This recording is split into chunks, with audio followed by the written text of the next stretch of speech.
específicamente la serpiente, más o menos entre los meses de abril hasta junio, julio, es cuando nacen la mayoría de serpientes.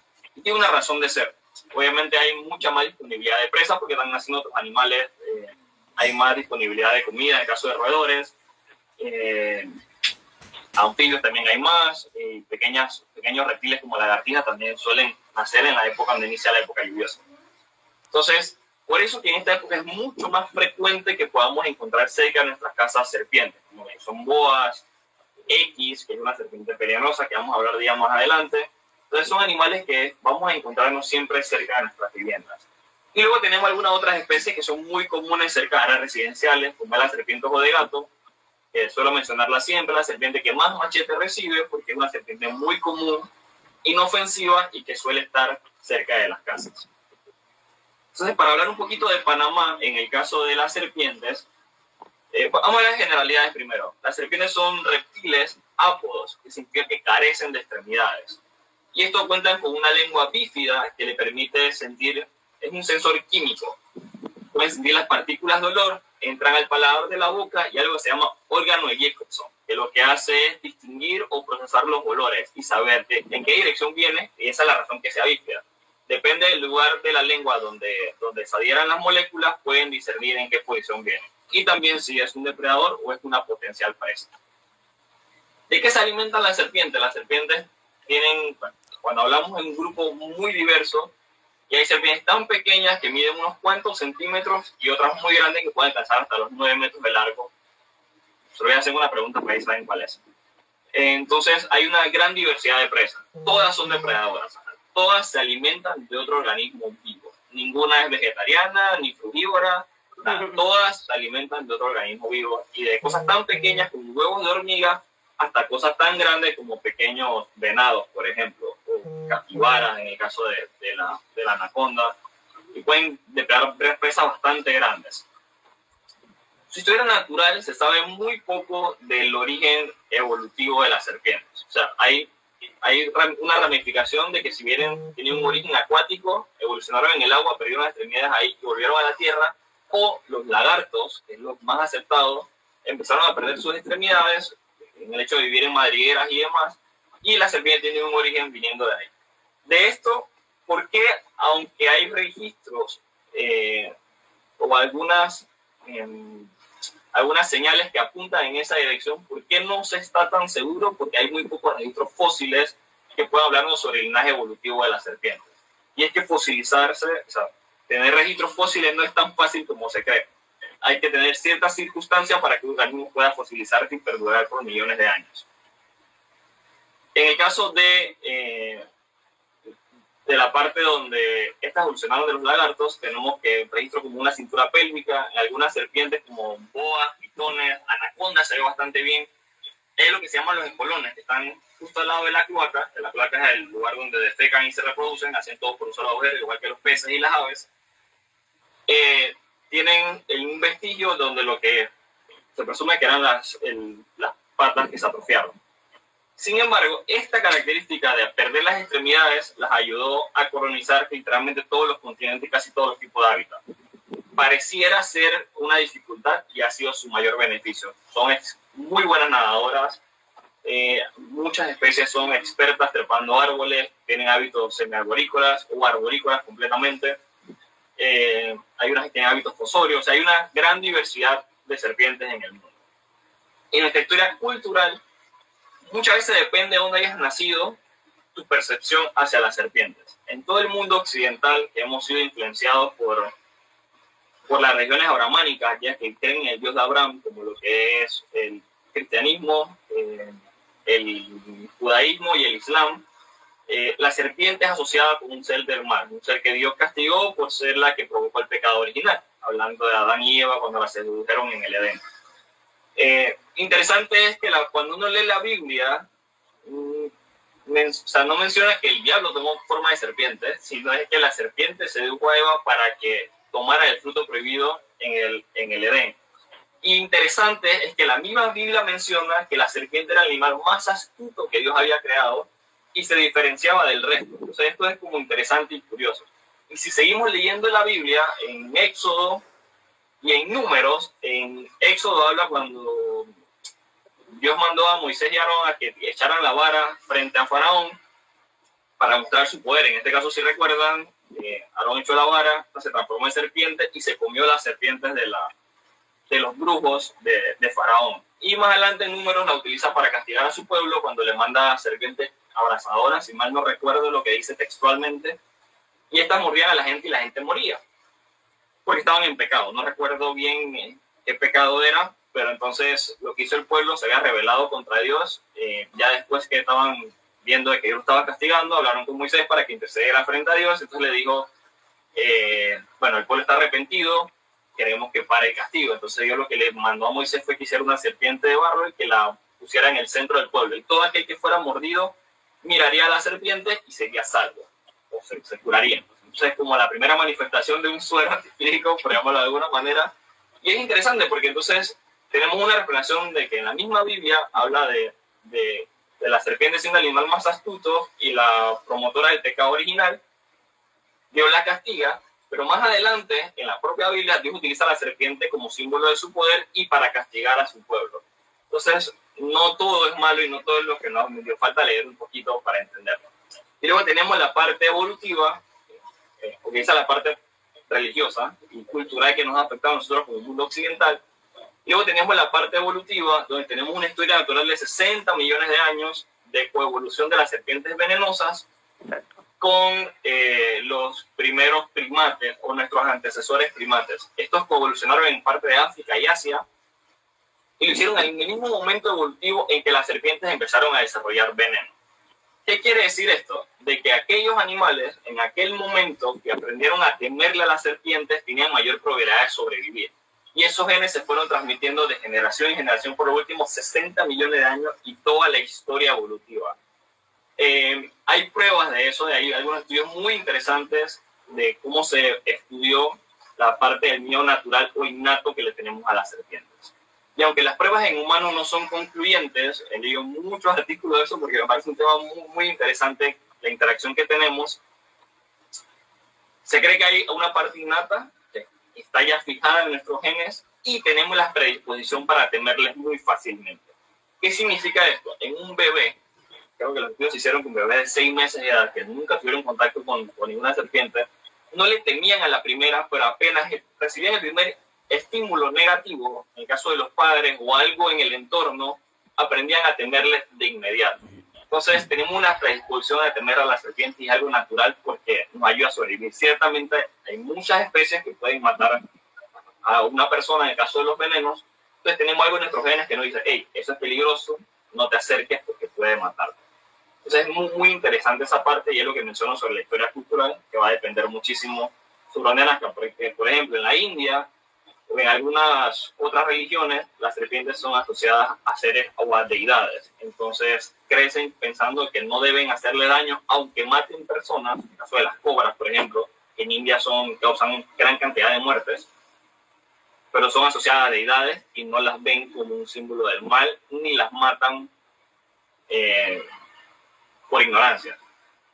Entonces hay una cuestión cultural bien arraigada a nosotros. Así que no sé si hasta este momento está bien, profe, como introducción. Está excelente, o sea, realmente estás dando hasta más de lo que esperábamos, el contexto cultural, religioso, el biológico, el evolutivo, que es la parte en la que nosotros estábamos viendo. Bueno, nosotros todavía estamos estacionados por ahí por el dominio bacteria, ¿listo? Estamos a muchos años de evolución de distancia de Animalia, listo, pero realmente esto que estás diciendo es algo muy interesante porque estás dando una visión generalizada de no solamente de la importancia biológica también de la especie, cómo evolucionó, cómo las culturas, cómo ese miedo arraigado. Definitivamente, los reptiles, en especial las serpientes, son organismos que te imponen. O sea, definitivamente uno guarda su distancia, infunde respeto. Mira, yo estoy mirando que aquí Arnoldo Grant hace una pregunta. ¿Cuánto cuesta producir un suero y cuánto cuesta comprarlo hecho en el exterior? Ok, siempre preguntan por qué Panamá no produce un suero antiofídico. El cloromio picado en Costa Rica es que donde Panamá le compra el suero, produce un antiveneno de alta calidad y casi o sea, hecho para la misma especie que tenemos en Panamá, porque compartimos casi el mismo grupo de especies, a excepción que ellos tienen Crotalus, que son las cascabeles, y nosotros no tenemos.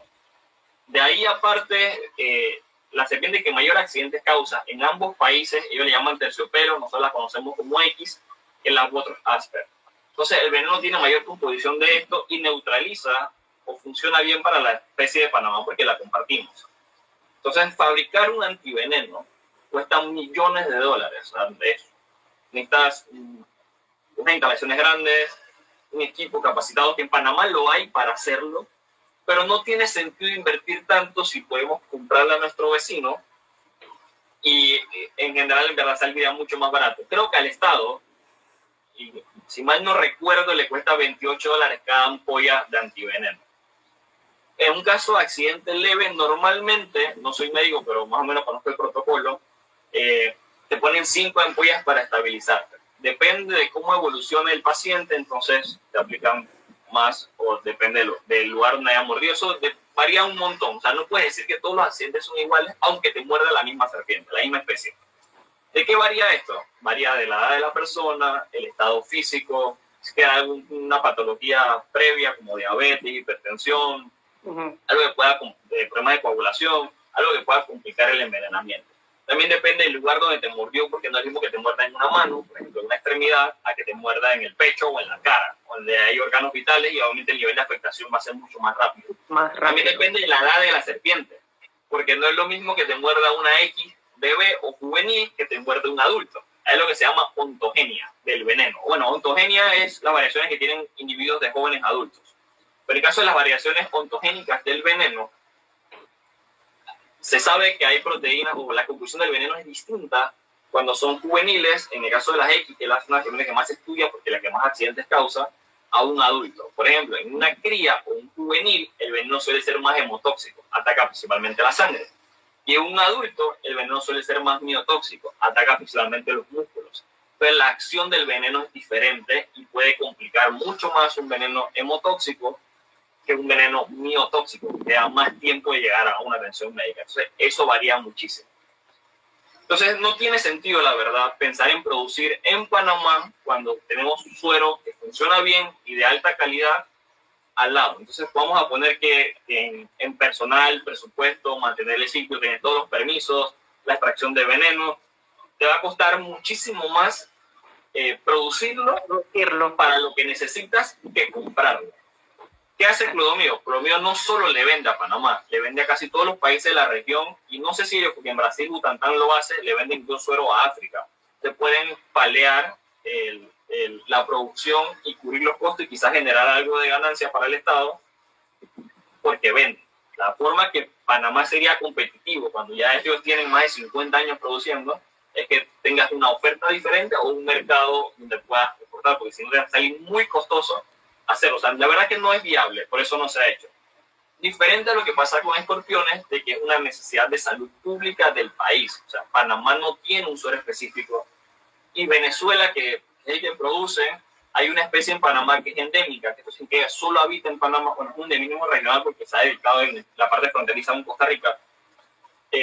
Si un infante es picado por esta especie, probablemente lleva un envenenamiento severo y quizás a un caso de muerte. Entonces, previendo ese escenario, lo que se busca es tener un suero específico para Panamá y que cumpla la necesidad del país. Aparte que tenemos una alta incidencia de picaduras de escorpiones. Es más o menos para que entiendan el contexto por qué se busca hacer con escorpiones y no se piensa hacer con serpientes. Ok, muchas gracias, John. Mira, aquí tenemos a alguien más. Sam dice, ¿cómo reconocer si una serpiente es hostil o no? Bueno, primero pensemos en que para lo que preguntas, es mejor decir que todas pueden ser potencialmente peligrosas. Es cosa que no es cierta, pero yo nunca voy a recomendar a alguien que no tenga experiencia manipular un animal. Si no sabes qué es, mejor no te acerques. Hay ciertas características como la coloración, las serpientes no venenosas, la piel suele ser brillante, reflejar la luz, la forma de la cabeza adiamantada, si es muy grande y notoria. Por ejemplo, si este es el cuello, la cabeza es mucho más ancha porque a ambos lados de la cabeza están las glándulas de veneno. Entonces provoca un ocultamiento. Pero hay especies como la boa, por ejemplo, que tiene el músculo macetérico, que tenemos aquí al lado, que cierra la mandíbula muy fuerte. Entonces provoca un abultamiento también, y para alguien que no tiene experiencia, que escuche esto, puede confundirse. Entonces yo particularmente, si no sabes qué es, no te acerques. Ninguna serpiente te vaya a correr para morder. Eso no pasa en la vida real. Es un mito y muy arraigado en nuestra cultura de que las serpientes corren. La verdad es que eso no pasa. La mayoría de especies, apenas sienten la presencia de un ser humano o algún invasor, lo que hacen es salir huyendo, no atacarlo. Porque no te pueden comer. O sea, no tiene sentido, aunque tú seas un animal venenoso, gastar veneno en un posible agresor. Porque producir ese veneno tiene un costo energético muy alto. Entonces yo prefiero utilizarlo para algo que pueda matar y comerme que para defenderme. Pero si es necesario lo voy a utilizar. Entonces mejor no se acerque. Y luego está el tema de las corales, que hay otro mito. Bueno, no es un mito porque funciona, es una verdad media. Lo de la secuencia de colores. Ejemplo, se cree que rojo, amarillo, negro, amarillo o rana, el acróstico rana para que recordemos, son las corales verdaderas. Esto es cierto si usted vive en Estados Unidos y Canadá. Creo que México también. No sé, creo que de Guatemala hacia abajo ya no es aplicable. Panamá, por ejemplo, tiene 10 especies de corales, de las cuales 5 tienen esa coloración y las otras 5 son totalmente distintas. Tenemos 3 especies que solamente tienen 2 colores y son igualmente venenosas. Y tenemos 2 especies, hay una que es muy común para la zona de Azuero, que es una coral triada, que tiene 3 bandas negras sobre 2 blancas y rojo en los extremos. Entonces, si uno piensa que todas son iguales, te puedes confundir, cosa que ya ha pasado, y manipular un animal venenoso sin las precauciones pensando que no era venenosa. Y luego tienes falsas corales, o sea, serpientes que parecen una coral de verdad, que tienen la secuencia de los anillos. De hecho, tenemos una especie que tiene la misma secuencia de los anillos que la verdadera. Pues se hace complicado. Lo mejor es, las corales no son animales que provocan envenenamiento porque son serpientes muy pequeñas, no son serpientes agresivas. La única forma que una coral literalmente te muerda es que la manipules. Hay que tener con quién cuidado, con los niños. Como son coloridas, les suele llamar la atención y pueden entonces agarrarla. Pero lo mejor es, si no sabes lo que es, no te inventando y deja al bicho tranquilo. Exactamente, gracias John. Dice aquí, entonces, Tere Arusemena, entonces no es cierto que las serpientes bebés inyectan todo su veneno. No, eso es otro mito bastante común de que las pequeñas no saben regular la cantidad de veneno, o sea, pueden pasar. Pero recordemos que un animal adulto, en proporción, igual que va a inyectar mucho más veneno que lo que va a ser un juvenil. O sea, hablando de una serpiente con la cabeza de este tamaño, las glándulas de veneno son súper pequeñas, o sea, no tienen una capacidad de almacenar un veneno, mucho veneno, por llamarlo de alguna forma, a un animal que mida 2 metros, por ejemplo. Pero lo que varía ahí, y es lo que explicaba, es la ontogenia del veneno. Una cría tiene un veneno principalmente hemotóxico y un adulto principalmente miotóxico. ¿Por qué hay esta variación de veneno? Que creo que no lo dije. Tiene que ver con la disponibilidad o lo que se alimenta. Las crías y jóvenes comen cosas distintas que un adulto. Un adulto de X, por ejemplo, come principalmente pequeños mamíferos.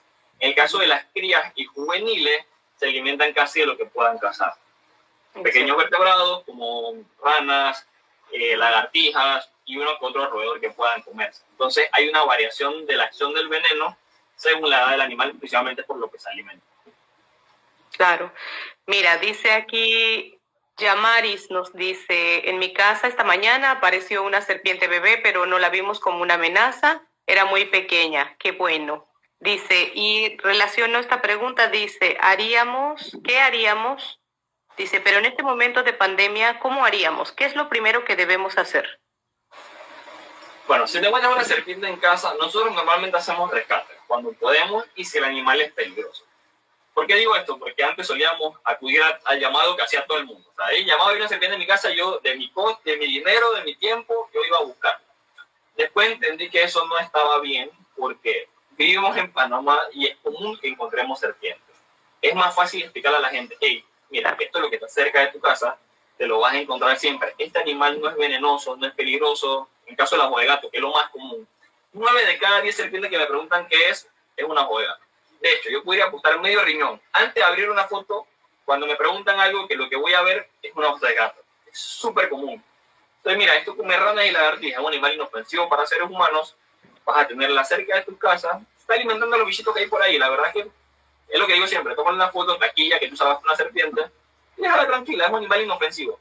no presenta peligro ni para seres humanos ni para ninguna mascota, al menos que tu mascota sea una rana. Entonces ahí puede ser un problema, pero aparte de eso no pasa nada. En este tiempo de pandemia que no se puede salir, bueno, a las personas que tienen jardines o que vivan en zonas cercanas a bosques o zonas verdes donde pueden encontrarse serpientes peligrosas, como la zona de Clayton, por ejemplo, Ancón, donde hay X, solamente tener las precauciones. Si llega a ocurrir un accidente, pues puedes acudir a atención médica, ¿no? ¿Y dónde vas a ir?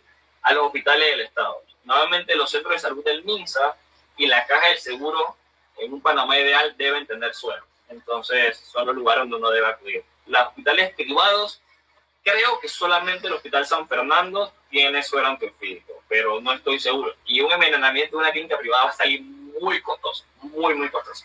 Aparte de que los especialistas que tienen que atenderte en eso no son los mismos que atienden cualquier caso. Entonces, claro. Complicado. Gracias, John. Y una consulta, por ejemplo, ¿hay patios o jardines en las casas de los panameños que son muy grandes? ¿Y cómo proceder si de repente alguna culebra ha decidido hacer, hay una madriguera? ¿Está bien aplicado el término? Sí y no, porque en el caso de las serpientes son animales nómadas, o sea, no tienen un hábitat o van a decir que ven una en tu patio y vive ahí. No pasa así. Ellas se están desplazando siempre en busca de alimento. Hay algunas pocas serpientes que se conocen que tienen como un área delimitada. En el caso de la verrugosa, que es una serpiente venenosa, pero vive en zonas boscosas, en zonas bosques bien conservadas, muy susceptibles a la degradación de los bosques, entonces no la vas a encontrar cerca de las viviendas. Pero la mayoría de serpientes que te encuentras andan de paso, buscando qué alimentarse y demás. Y no existe repelente comercial para serpientes. O sea, no hay nada que tú le puedas echar a tu patio que realmente la serpiente es que, ok, no voy a pasar por aquí porque no me gusta este olor. Ni gasolina, ni querosín, cangarú, ni orinar, nada. Lo único que vas a hacer es contaminar el suelo de tu casa y quizás buscarte un problema ambiental. Pero no sucede así, o sea, no hay nada que las repela. ¿Qué puedes hacer en el caso de que tienes un patio muy grande? Es mantenerlo limpio. Obviamente, si tienes basura o restos de alimentos, la gente cría pollos, por ejemplo, se riega el maíz, el olor va a traer roedores y los roedores van a traer serpientes. Entonces, como una cadena. Lo mejor es mantener la zona limpia, mucha precaución y ya, la verdad es que estás en Panamá, tómale foto y disfrútalo. Ya. Exacto. Listo, vamos a ver aquí los comentarios. Ahí veo que están preguntando. Dice, ¿hay alguna foto de ojo de gato para referencias? Bueno, dice que lo va a buscar ahora en Google. Dice, voy a hacer una aclaración. @Gabriel dice, culebra solo se debe usar para la familia Colubridae y eso no es cierto. El origen etimológico, la raíz de la palabra culebra no viene de Colubridae. Culebra viene de colubra y serpientes viene de serpentes. O sea, hablando, son literalmente lo mismo. Es decir, culebra y serpientes son lo mismo, solo varía el origen etimológico de la palabra. Y sucede lo mismo con escorpión y alacrán. Escorpión viene del latín scorpion y alacrán proviene del árabe al-akram, que significa literalmente en árabe el escorpión. Entonces, son palabras sinónimas o que no tienen un nombre cuando tienen mismo origen, distinto origen, mismo significado. Bueno, no recuerdo el tecnicismo de la palabrita para decir que tienen distinto origen y el mismo significado, pero bueno, es eso. Depende de la raíz donde venga. Entonces, eso es falso. Ok. Siguiente. Bueno, ahí tienes algunos fans que se han sumado y que te están saludando. Sí, bueno, es que bueno que puedan aprovechar. En caso de cuál es la relación de las serpientes con sus crías, menciona alguien ahí, no hay vínculo. O sea, las serpientes no tienen cuidado parental de las crías después de nacer. En el caso de algunas especies que ponen huevos, en el caso de pitones, creo que casi todo el grupo tiene cuidado parental de los huevos, ya cuando las crías nacen cada quien por su camino. Y en el caso de la familia Viperidae, que es la familia de las serpientes venenosas más comunes de América, casi todas, a excepción de las corales, solamente la verrugosa pone huevos. Y si tiene cuidado parental, se queda cuidando, normalmente lo utiliza en huecos o madrigueras, que no construye ella, se la roba a algún vertebrado que la hizo algún otro mamífero, normalmente que son los que hacen madrigueras grandes, se meten ahí, ponen los huevos, la hembra se enrolla alrededor, cuando hace falta humedad, orina en el lugar para subir la humedad ambiente y cuando enfría lo que hace es que sale, toma sol, calienta el cuerpo y se enrolla de nuevo para transmitir ese calor a los huevos. Entonces, es lo más que hacen, es lo más cuidado parental que tienen. De reptiles que sí tengan cuidado parental, en el caso de los cocodrilos y caimanes, que son los que tenemos aquí en Panamá, sí tienen cuidado parental de los huevos y posteriormente las hembras también de las crías, como hasta el primer año más o menos. Estoy especulando porque no estoy seguro, pero sí sé que son un buen par de meses, tampoco es que es durante muchos años, pero sí cuidan a las crías de los depredadores. Dice Yamaris, ¿tiene algo que ver el cambio de clima con la salida de las serpientes o es netamente porque criamos pollos y es ese tipo de animales? Bueno, tiene que ver con el clima, que es lo que mencionaba al inicio, de que tiene que ver más o menos la estación, cuando inicia la estación lluviosa, hay eclosión de bichos y ahí están naciendo también los reptiles. Entonces es muy probable que en esta época te encuentres más que en otras épocas del año.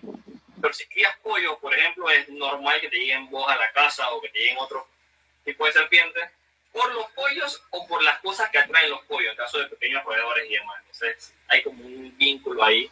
Pues, por ejemplo, si tú vivías en un bosque y de repente cortaron el bosque, te pusieron una casa y en esa casa te pusieron pollo, ya no tienes que ir a buscar afuera, pues yo también me comería los pollos que están ahí encerrados. Exactamente, le facilita su cadena alimenticia. Eso es así, cualquiera lo haría. Sí, ¿no? Y aclarar, bueno, aquí en este caso a los chicos que les doy clase, mientras más disponibilidad de alimento haya, más aumenta la población, ¿no? Mayor capacidad de reproducción hay y obviamente va a ser más frecuente poder ver a estos organismos. Si tenemos muchos pollos, seguramente vamos a tener muchos organismos, muchos reptiles también ahí, no solamente serpientes. Esto es una cadena delicada de cosas, porque, por ejemplo, si no tienes roedores, la serpiente no va a tener que comer y tampoco entonces van a llegar. Si tienes un área limpia, vas a tener muchas menos cosas que pueda alimentarse. Vamos a ponerlo fácil. Si no tienes un pasto alto, no va a haber grillos. Si no hay grillos, no hay aves. Y si no hay aves, no hay serpientes que coman aves. Entonces es como todo un ciclo de cosas. ¿Qué podemos hacer? Eliminar o mantener lo más limpio que podamos la zona y así evitar que hayan otras cosas que vayan atrayendo los demás bichos. Más que pensar en matarlos, ¿no? Porque